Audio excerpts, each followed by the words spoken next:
Should you and your partner talk about your family history, like how you grew up and stuff, before you get too serious? Find out today on the Prue's Guide to Intimacy. Like this?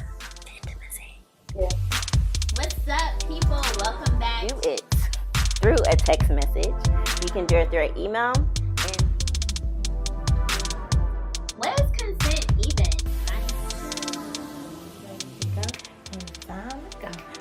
Ready to go. Okay. Hey.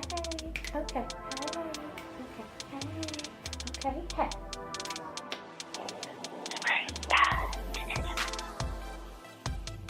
Welcome back to the Prue's Guide to Intimacy. For those of you who don't know me, I'm Amanda. Make sure that you subscribe to my channel and hit the notification bell so every Thursday you're ready to go when I post new videos. So why is it important to talk about family history with a partner?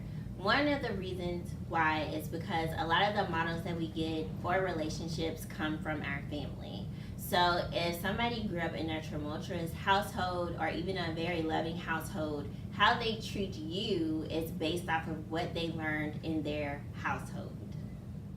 So some questions that you may want to ask your partner while you're getting too serious, or even something you could ask about the first or second date if you really like somebody, is just tell me about your childhood, because people's childhood are a very big predictor about their behaviors and how they will treat certain situations as they get older.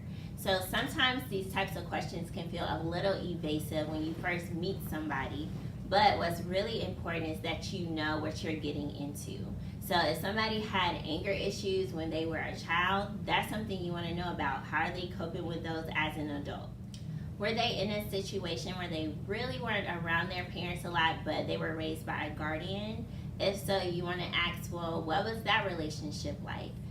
Usually what people do is they bring their childhood traumas or issues into their adulthood, and sometimes those things can come out in their relationships. So if they had problems with their mom or their father because they weren't around, you may get the brunt of that in their relationship as their partner. So be very conscious of those things and make sure you ask those questions, no matter how evasive you think they may be. The next thing you may want to ask is, who do you look up relationship-wise, especially if they didn't have those role models around in their childhood who they may consider to be positive. So you may want to ask, like, well, when you think about relationships, who are your relationship goals? This could be a predictor of how they would want their relationship to go and the work that they may be willing to do for their relationship to be what they consider to be relationship goals for other people. Also, if they did have a rough childhood, again, you just want to make sure that you ask them, well, how have you coped with those issues as an adult?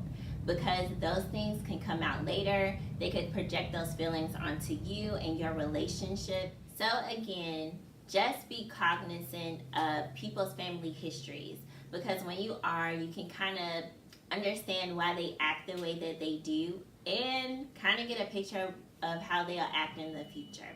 So that's all I have for you today on this episode of the Prue's Guide to Intimacy. Make sure that you subscribe to my channel and hit the notification bell so every Thursday you're ready to go when I post new videos.